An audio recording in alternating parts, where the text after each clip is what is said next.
বাংলা নববর্ষের শুভ নন্দন। রাজ্যবাসীকে হৃদয়ের অন্তর থেকে জানাই শুভ নন্দন। আপনাদের প্রত্যেকের জীবন হয়ে উঠুক গ্লানিমুক্ত। নতুনের এই আবাহনে প্রতিটি প্রাণ পবিত্রতায় ভরে উঠুক। কিছু অশুভ শক্তি এই বাংলাকে কুলুষিত করতে উঠে পড়ে লেগেছে।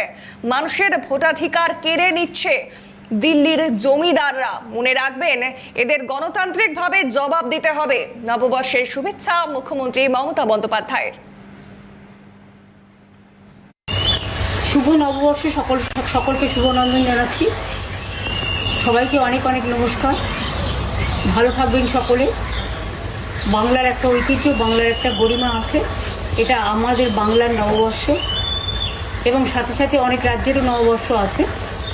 আমি সকলকে বলবো, বাংলা সংস্কৃতি সম্প্রীতির পীঠস্থান এবং সমস্ত সামাজিক সংস্কারের, জাতীয়তাবাদের আন্দোলনের, স্বাধীনতা সংগ্রামের পীঠস্থান, বাংলা সংস্কৃতির পীঠস্থান, বাংলা সর্বধর্ম সমন্বয়ের পীঠস্থান, সংহতির পীঠস্থান। সব ধর্ম, বর্ণ, জাতি বিশেষে সব মানুষ ভালো থাকুন, সুন্দর থাকুন। আর তৃণমূল কংগ্রেস সরকার আপনারা দেখেছেন, কেন্দ্রীয় বঞ্চনা সত্ত্বেও আমরা প্রায় 105টা সোশ্যাল স্কিম করেছি, জন্ম থেকে মৃত্যু অবধি সব মানুষের জন্য। আগামী দিনেও সব মানুষ যাতে ভালো থাকে সেটা দেখাই আমাদের আসল উদ্দেশ্য। দিল্লির জমিদাররা অনেক অত্যাচার করছে, ভোট কাটছে, অনধিকার প্রয়োগ করছে এবং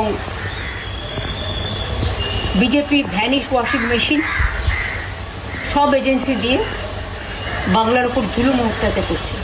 এই অত্যাচারের বদলা নিয়ে আপনাদের কাছে অনুরোধ, আপনার একটা ভোট দয়া করে দিন। আমি নিজে এখান থেকে সুপ্রিম কোর্ট পর্যন্ত গিয়ে 32 লক্ষ বাদ দেওয়ার নামকে আমরা সুপ্রিম কোর্টের সাহায্যে তুলতে পেরেছি। বাদবাকিও যারা আছেন, নিশ্চয়ই আজ নয় কাল তাদের নামও কোনোভাবে উঠবে, যেহেতু ট্রিব্যুনাল চলছে।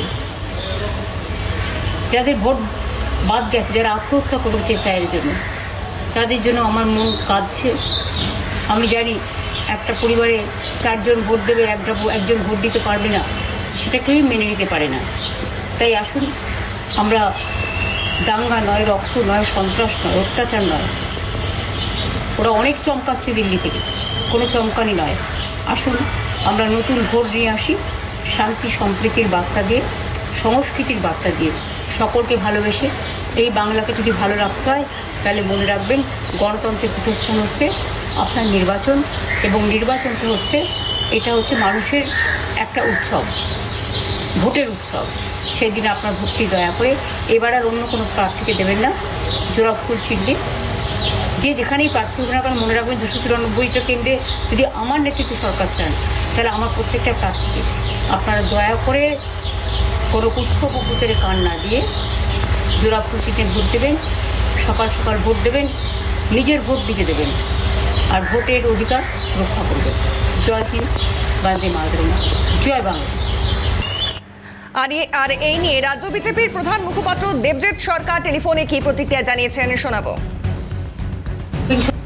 কিছু অশুভ শক্তি নয়, সরাসরি তৃণমূল কংগ্রেস বাংলাকে কলুষিত করেছে গত 1.5 দশক ধরে। 15টা বছর বাংলার মানুষের ক্ষেতের ধান, ঘরের লক্ষ্মীর মান, মেধা, কয়লা, কাঠ, জঙ্গলের কাঠ, বালি, গরু, কোনো কিছু বাদ যায়নি। সবকিছু চুরি হয়েছে, দখল হয়ে গেছে। এমতো পরিস্থিতিতে বাংলার মানুষের সামনে একটাই লড়াইয়ের জায়গা, একমাত্র বিশ্বাসযোগ্য বিকল্প ভারতীয় জনতা পার্টি। সেই জন্য বাংলার মানুষ বাঁচতে চায় বিজেপি, তাই স্লোগানকে সামনে রেখে 26-এর নির্বাচনে তৃণমূলকে বিসর্জন দেওয়ার জন্য বদ্ধপরিকর। 1433 বঙ্গাব্দ পশ্চিমবঙ্গের বাঙালি জীবনে এক নতুন ভোর আসতে চলেছে। আজকে থেকে শুরু হয়ে গেছে এই বঙ্গাব্দের সফর, এবং আমরা জানি 4 তারিখে যে নতুন সরকার আছে সেটা পশ্চিমবঙ্গের বাঙালির নিজের সরকার, পশ্চিমবঙ্গের জনতার সরকার, ভারতীয় জনতা পার্টির সরকার। 26-এর নির্বাচন, তৃণমূলের বিসর্জন। পরের খবরে চোখ রাখবো। নববর্ষের শুভেচ্ছা জানিয়ে সমাজ মাধ্যমে পোস্ট মোদির। পয়লা বৈশাখের বিশেষ দিনে সবাইকে আন্তরিক শুভেচ্ছা। প্রার্থনা করি আগামী বছরে আপনার সব কামনা পূরণ হোক। সুস্বাস্থ্য ও সুখের কামনা করেন নরেন্দ্র মোদী।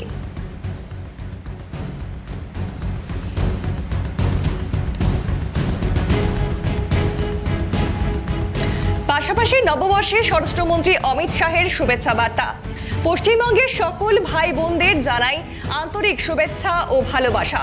সমৃদ্ধ সংস্কৃতি, ঐতিহ্য, সাহিত্যিক এবং বীর বিপ্লবীদের গৌরবে ভরা এই বাংলায় নতুন বছরে আসুক উন্নয়ন, সুশাসন ও সকলের কল্যাণের এক নতুন অধ্যায়।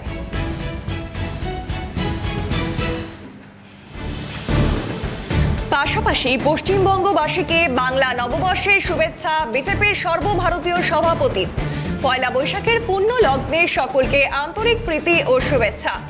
বাংলা নববর্ষের শুভ মুহূর্ত আমাদের মনে নবীন আশা ও আকাঙ্ক্ষার সঞ্চার করে।